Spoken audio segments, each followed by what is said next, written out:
There we go.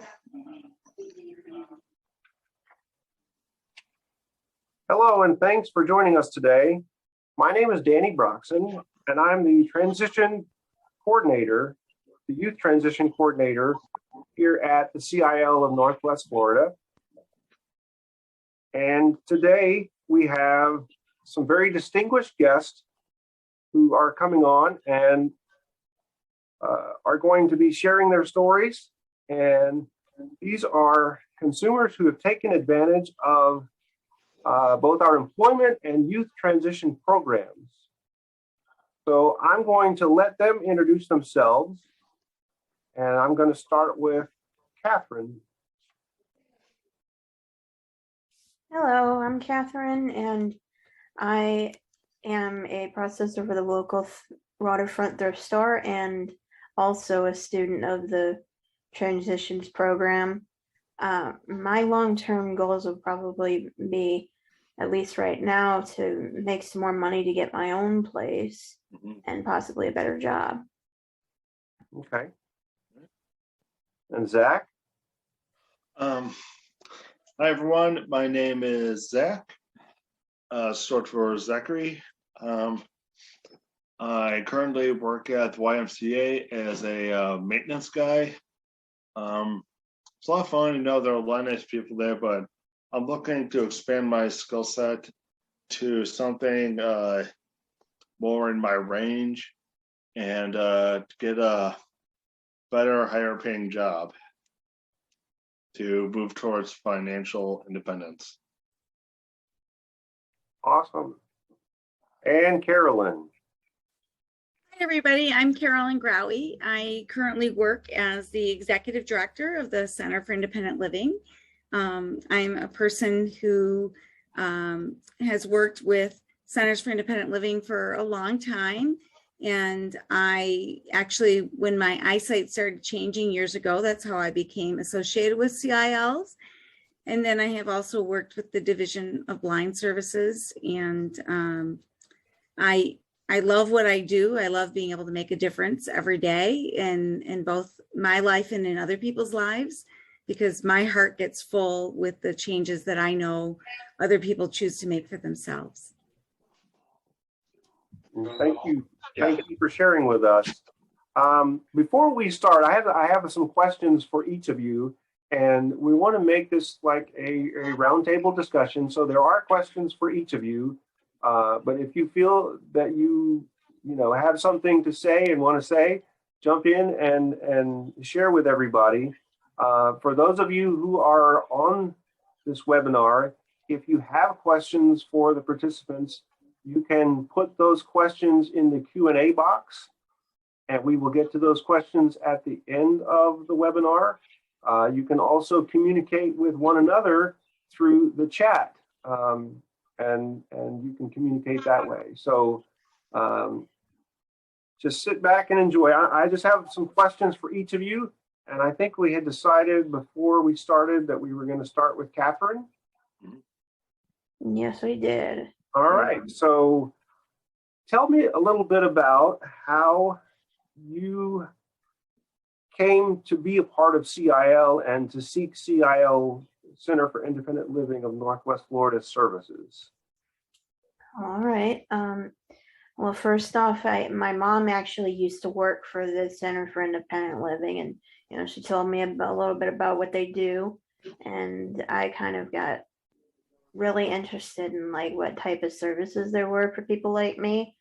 And so I kind of researched it a little bit, and they've really helped me in developing my skills and stuff to get my job and how to work better with people and things like that. She referred me, and yeah, that was how I was referred to the program, was through family, through my mom.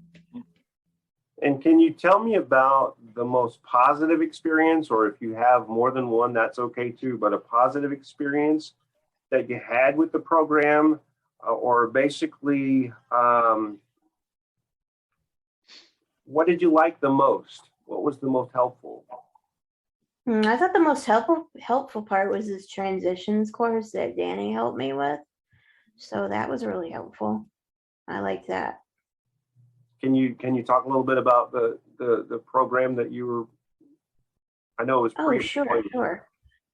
The pre-employment and stuff was actually something that helped me develop my skills for interviews so that I could get a job, and how to deal with people in the workplace, and whatever questions that would be asked on a job interview, how to answer those. Okay, and I have to brag on you a little bit because we went through a lot of the training and the interview and everything, and you went out and you nailed your interview, and it was your first interview, which I wasn't prepared for that because there was a whole section in there about handling rejection and dealing with those kind of things and having to go on multiple interviews. And we really didn't have to do any of that. So you kind of threw me for a loop, but very proud of you, and you handled yourself really well. I was really proud. Thank you. What skill did you feel that benefited you the most now that you've been working for a while? What skill do you think has benefited you the most in not only getting the job, but keeping the job and maintaining your employment? I think communication skills are kind of important, and that actually helped me a lot. Okay. So, and would that be, that's not just the interview process, Yes, that's like through anything that, even past the interviews, communication's very important. So I was able to hone those skills, and it really helped me in obtaining a job. So if somebody, maybe somebody looks at this or is watching this now or going to see the recording, and maybe they're on the fence about some of this stuff and they're not sure, what advice would you give somebody that's possibly looking for pre-employment training or transition services, youth transition? What advice would you give them? Any tips or advice that you might be able to give them? Oh, okay, sure. If you're going through some type of youth transition services, I would recommend the ones that CIL offers. And like when you're going through the classes and stuff, I would have like a notebook handy so you could like take some notes, and then you could practice them with another person. Like for example, like interview questions, you could practice with those, or you could do some of the worksheets in the textbooks. Those are things that can help you with whatever social skills you need to work on, or like communication, things like that. And that's some of the advice I would give. Awesome. And I just want to say too that we worked very hard on pre-employment, being prepared for the job and the job interview and things that you might deal with, networking, those kind of things. But just because you get a job, and we're not finished with you yet. We don't have to be finished with you yet. If you have an issue or you need something, additional skills or brush up on other things, we can continue to work on those things. So it's not just one and done. And here's your paper. If you need us, we're here for you for the duration until you reach your ultimate independent living goal, whatever that happens to be. We can be here as much as you want us to be here. So thank you, Catherine, for sharing with us. And I'll give you an opportunity at the end to say something if you'd like. I'm going to move on to Zachary now, if Zachary's ready. Hey. I'm going to basically ask you the same questions, but you came to us a little in a different way. you're not exactly part of the youth transition.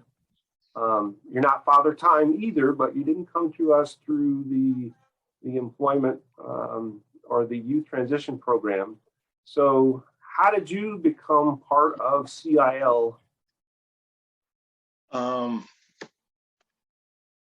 remember we were looking for a better group to help with job search and job training. And I believe it was a friend of my mom's who recommended you, and that led to us doing the legwork, doing the interviews, and eventually being introduced to CIL. And that's how I met Danny. And you gave me a whole lot of help. Okay, and just so that everybody knows, you were referred by vocational rehabilitation. Yeah. For what they consider 20 hours of pre-employment training, which is all things job search related, interviews, being prepared for the job, and then knowing how to keep it once you get it. You also came to us, just as a side note, in a unique position because you were already employed. Is that correct? I believe so. Yes. You were already employed. So it was a little bit of a different perspective for you, but I'm going to ask you the same questions. So you did the 20 hours of pre-employment training. Correct. And what would you say is the most positive experience out of everything that we did or everything that you experienced? What was the most positive experience that you could think of? And if you have more than one, that's awesome. Just in general, working with you, videos and the practice work and the courses, that was actually a lot of fun. I learned a lot about the process, and I got to know you, and I realized I was kind of a guinea pig for doing it over the Zoom meetings like this. But honestly, that was a lot of fun. I had fun with that. And we were a little nervous about that too, because Zoom for us, and it's become the new norm, but Zoom for us was kind of a new thing. And typically what would happen is you would do pre-employment training with a group. Yeah. And you would have classmates that you could talk to and participate with. But we didn't have that. So it was a lot of one-on-one. We modified the curriculum to fit the one-on-one. And I really wasn't sure how that was going to work and how successful that was going to be. But I feel like it was very, very successful. And you guys really came through. Both of you have handled that well. Mm-hmm. Like modifying the curriculum was not an easy thing. And we felt like maybe it would have been better with a group, and we're still hoping for more students. Yeah. But it really worked well one-on-one on Zoom. Mm-hmm. So what skill, Zachary, do you find, or did you find the most helpful out of everything that we did or talked about or studied? I think it would be the mock interview, the practice interview we did, because I think everyone knows that going into the actual job interview can be a little scary, a little intimidating, and doing the mock interviews like that to practice, to get used to it, I think that's a really good idea. If you can't find a professional like we did with Gabe, I think, then you can talk to like a teacher or someone close to you and do a bit of role playing, go back and forth to just help you get used to the idea of doing a job interview.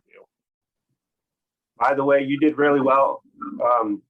Just in the interest of letting everybody know, we were able to set up a shadow experience for you with a technology company that kind of was there to help you see how they run their business and what they do on a day-to-day basis. And then they came in also and conducted a mock interview. And so that's one of the things that we can do, not only working in a classroom setting or in a Zoom setting with one-on-one, but might be helpful to find those shadow experiences and let you do mock interviews from people, conducted by people who are in the business. We did a second interview, Zach. I don't know if you remember. I asked you to pick with the bookstore, right? A company that you wanted to work with, and we had you do the research on the company, and then we conducted an interview as if you were going to work for that company, and you really hit that one out of the park as well. Yeah. So we really got a lot of experience. Let's see.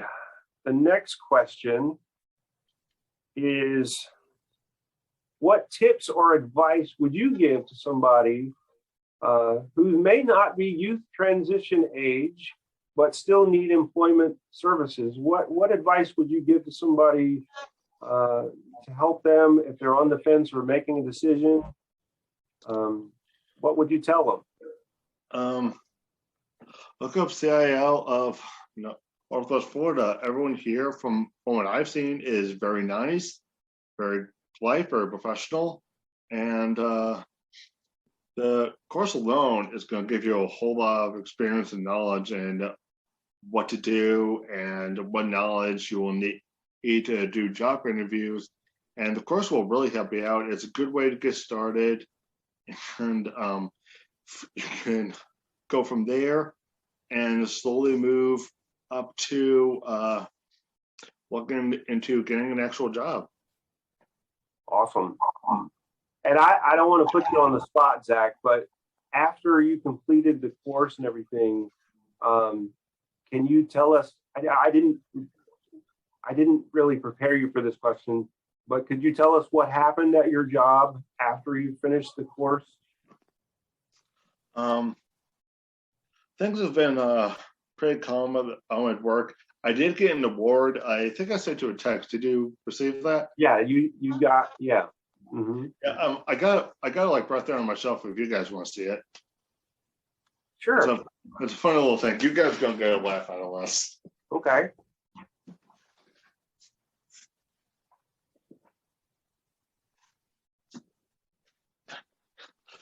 Zachary, you were truly appreciated.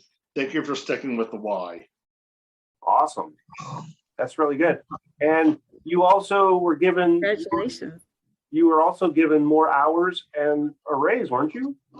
Yeah, and we've had a change of leadership, so that's been pretty beneficial so far. A whole lot's getting done around there. A whole lot. It's even more organized now, so that's positive. Well, that's good. I know they probably look to you for, since you've been there and you know what you're doing, they probably look to you for a lot of help too, don't they?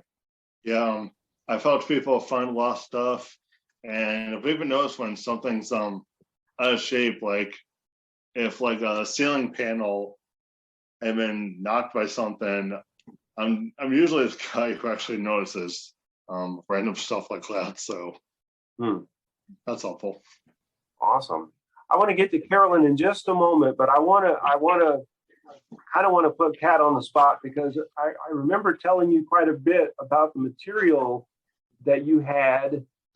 I don't know if you remember me telling you this, but I told you many times that you could take a lot of the material that we were providing and put it in your portfolio and use it again and again. Remember me telling you that? Some of those things, some of the material that we, like the networking and the job skills, you can take those and use them again, because a lot of times people start out in jobs and they move up, or they find other jobs, and the skills that you learn and the things that we're going to teach you, you can use over and over and over until you get to that place that you're in your dream job, or you're doing what you want to do, doing what you're created for. So, you know, I hope you still have the material. I hope you can still keep it and use it again. Well, that's good. Let me move to Carolyn, and I'm going to ask you the same questions, but I may ask them a little differently, because obviously you didn't go through our program, and I didn't pay you to say nice things about me. I'm just kidding. But so you kind of alluded to some of this in the beginning when you told us about yourself. But if you want to talk more about how you found out about CIL, how you came to, because you didn't start out as executive director, you came as a consumer, correct? Right. So when I first became associated with centers in general, I started to have a loss of my eyesight and needed to figure out what was I going to do, because all of a sudden I was in college, and my dream job at the time was to become a medical physician, and I wasn't going to be able to do some of the parts of that program if I didn't have eyesight. And there's been a lot of things that have changed regarding medical school and other things since then.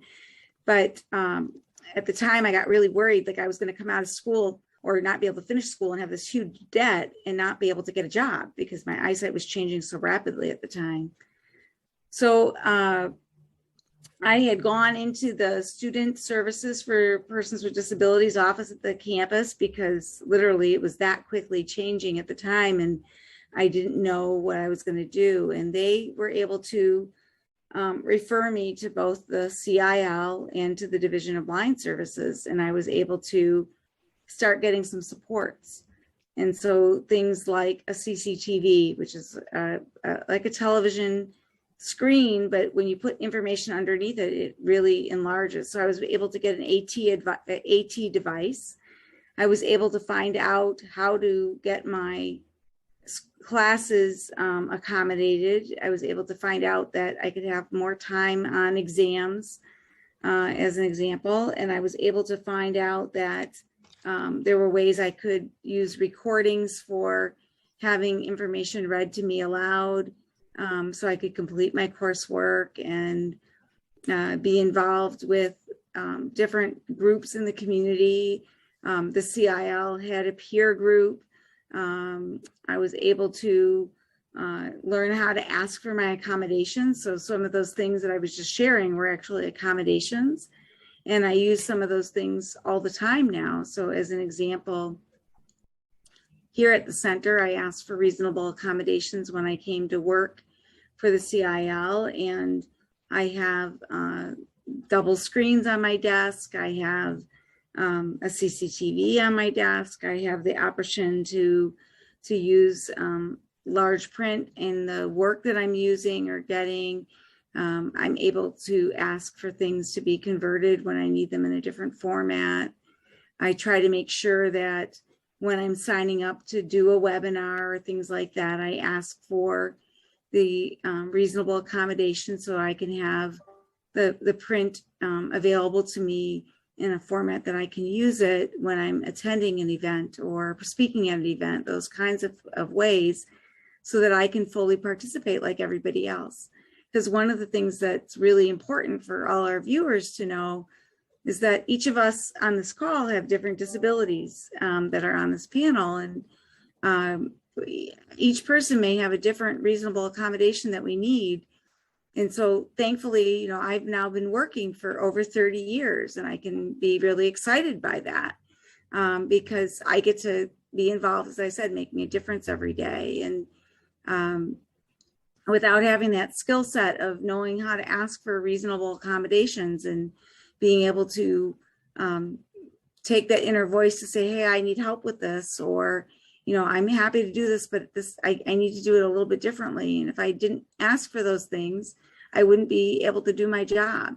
And I wouldn't be able to be continuing in this work. But anyway, I finished up school with a master's in social work, and I was able to start working out in the community, and then eventually work for the CIL, and then eventually move up the ladder to an executive director position, and then apply here in Florida to work here as an executive director.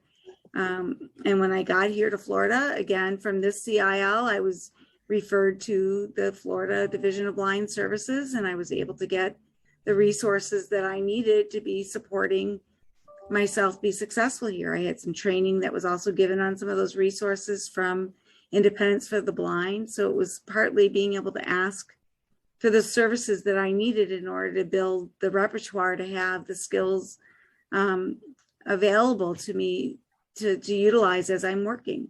So that's kind of how some of those steps took place. And just as a general question, before your disability, did you know were you aware of this, of CIL or Centers for Independent Living? Because they're everywhere. I had no idea. Not until I started to lose my eyesight did I find out that centers even existed. For me, you know, I'm the old lady on the call here. I've been around a little bit longer than both of our other panelists, but and a little longer than maybe Danny as well. But for myself, back in 1987 is when I started to find out about a Center for Independent Living. And this center here has been here since 1980, and the one where I was from had been there since 1976, but I had no idea. Wow. Didn't have a clue, no clue.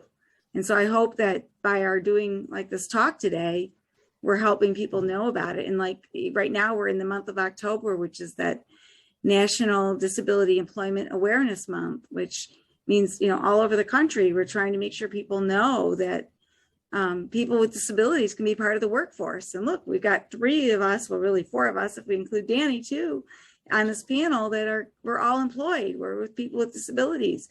Each of us do things just a little bit differently from each other, but we all accomplish the goals of our jobs. That's why we're able to stay employed. And look, I mean, congratulations to Zach on his employment appreciation award that he received. And, you know, Kat getting, you know, a job on your first interview. I don't know how many people we know who that happens for, but that's fantastic and really exciting. And, you know, I mean, Danny, you've been working here for a long time and you worked other places before this. And so, you know, I think all 4 of us are great examples of persons being successful. Our disability, it's not despite our disability, it's utilizing our skills and our experiences with disability to make our jobs and our job experiences successful. And I'm really proud to be part of this panel. Yeah. That's exciting. Now, I know you didn't go through the program, but if somebody as an executive director and somebody that's been around the disability community and part of the disability movement, what advice would you give to somebody?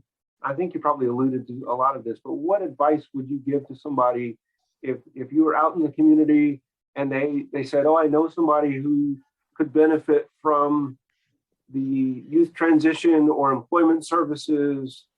What advice would you give?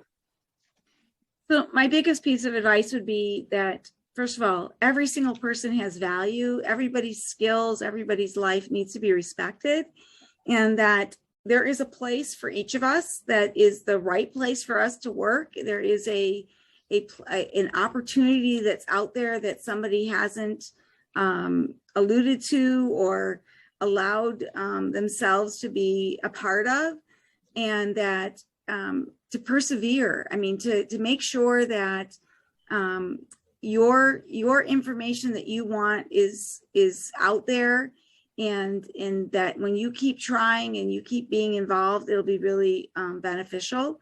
That as each person with a disability may at a different point in time need supports, and places like the CIL can be assistive to you in that process. And that I'm really proud to be associated with a center, and I'm really proud to be able to say when I have a matter in front of me that I can go ask, you know, other center staff or other center consumers through the peer support program, or as an advocate, I can help be an advocate to folks that are out in the community.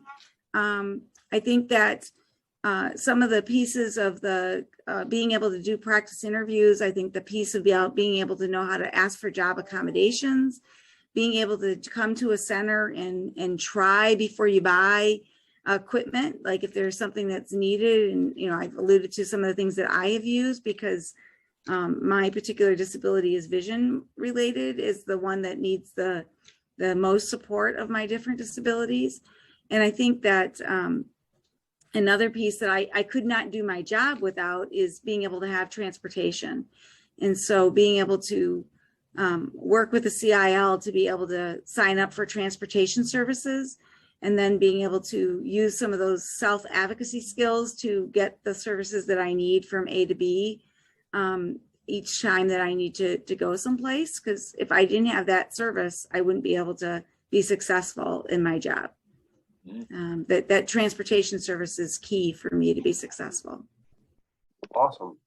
Now, we've been talking a lot about your successes and things that you have overcome, and talking about the success of the program and the programs at CIL.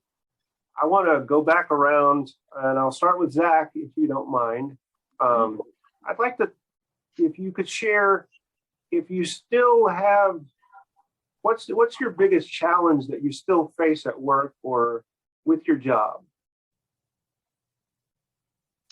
Honestly, not a whole lot. It's a pretty scrub. I mean, aside from, you know, getting up in the morning, but aside from that, it's a pretty chill job. Just clock in and do your work. I mean, after a certain point in the day when you've gotten most of your work done, just keeping yourself busy for the last hour or so,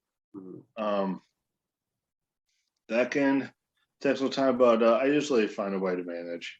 Okay, and the reason I ask is because, you know, we tend to talk about our successes, and you know, we get to the mountaintop, and then we get to the mountaintop and we realize, oh, the challenges are still here, or so I was just curious, you know, what the challenges are for each of you.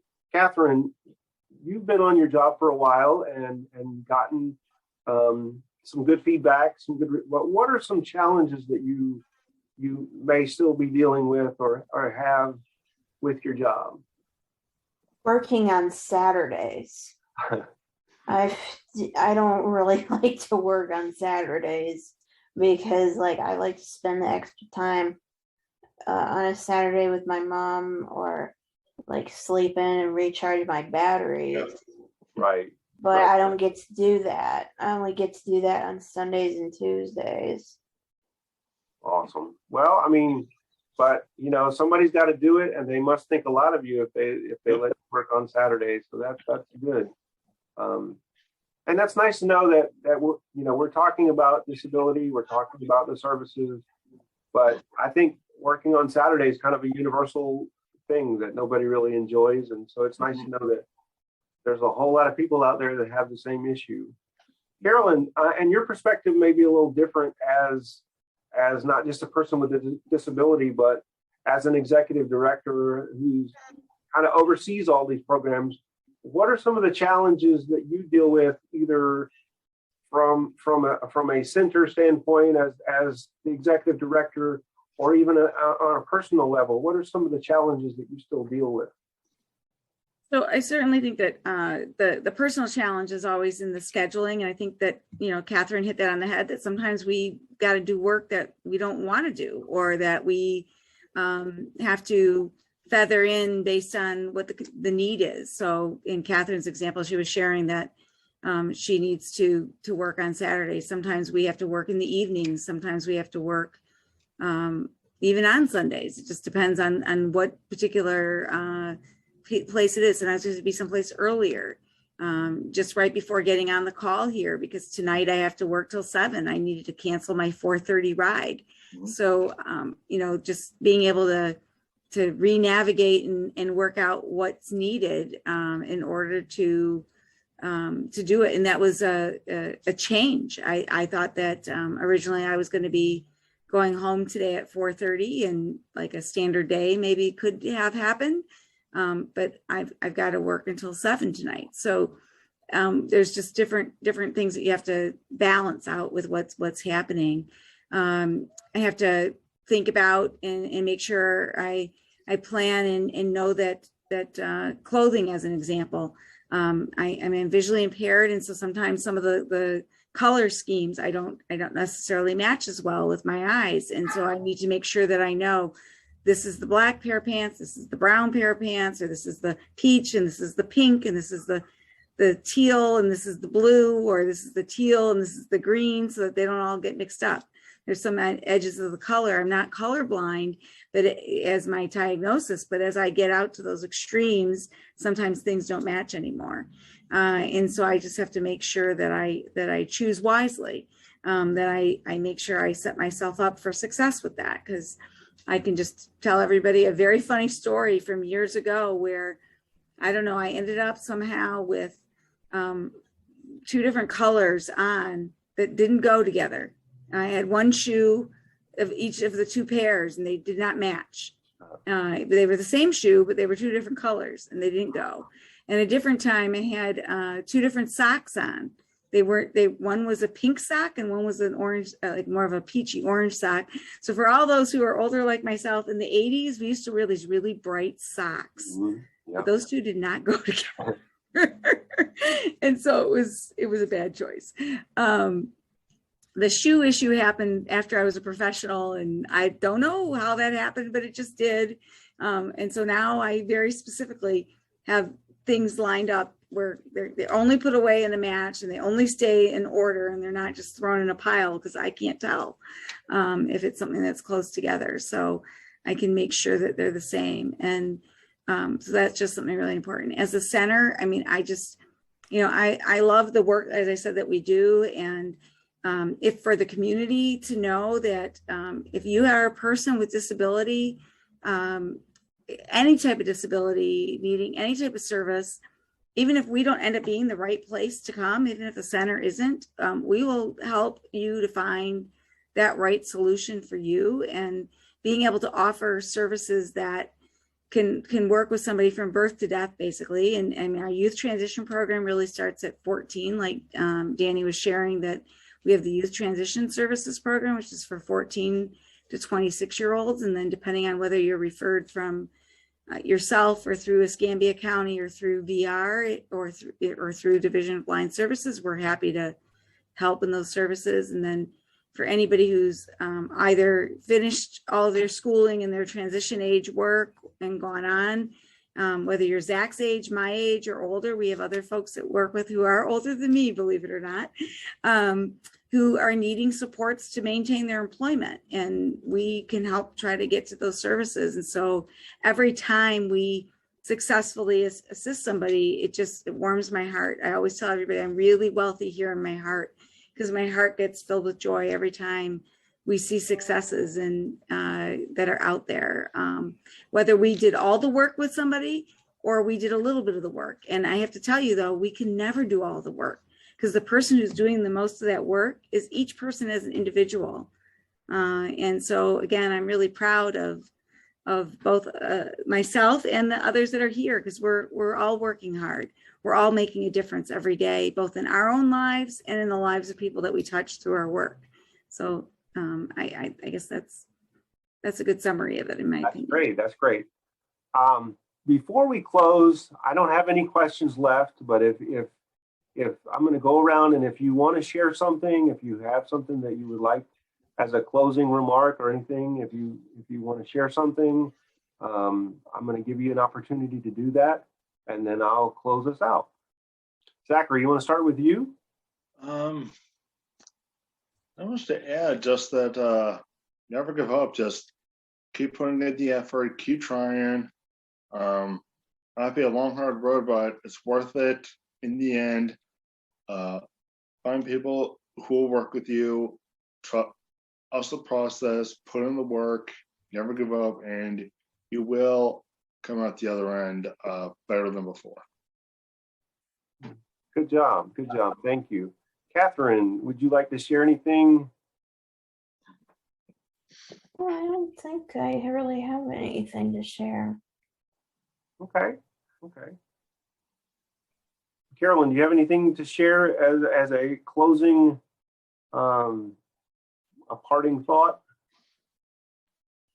I think that, again, that idea of knowing that these services are out here and we're here to help.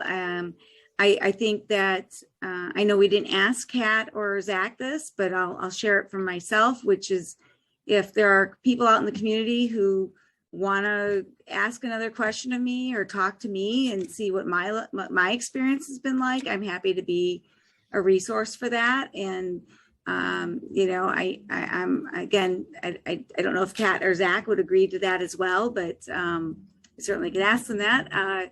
If somebody had a question about your experiences, would you be open to having somebody ask you? But I mean, if somebody had a question for me, I'd be happy to answer that in the future, even if it isn't during this webinar or when it's recasted and they see it themselves and they have a question, to contact Danny to let us know that they have a question, or to contact me directly. Either one would be fine. Thank you. And I can share that information before we close. I'll give the phone number and the email. If somebody's more comfortable emailing, they can email, and that email will get to the proper place. Matter of fact, I'm going to go ahead and do that now, and then I'll finish up. And our phone number, if you don't already know it and you don't already have it, is 850-595-5566. And we can get you in touch with the right person. My direct extension is 233. As the coordinator of the employment and the youth transition program, you're probably going to want to talk to me. And that's wonderful. If you would like to email, you can email us at info@cilnwf.org. So you can put your thoughts down in an email, and then it can be forwarded to the right person or the right place, and then we can get back to you and start the process. So it's and if you have any questions, our staff is always available, to answer any questions that you have and help you any way that we can. But I would like to just say thank you as we close to each and every one of you for not only coming on and doing this and sharing your story and your successes and your struggles and sharing your time with us, but I've had the privilege of working with Zach and working with Catherine, and it has been a joy.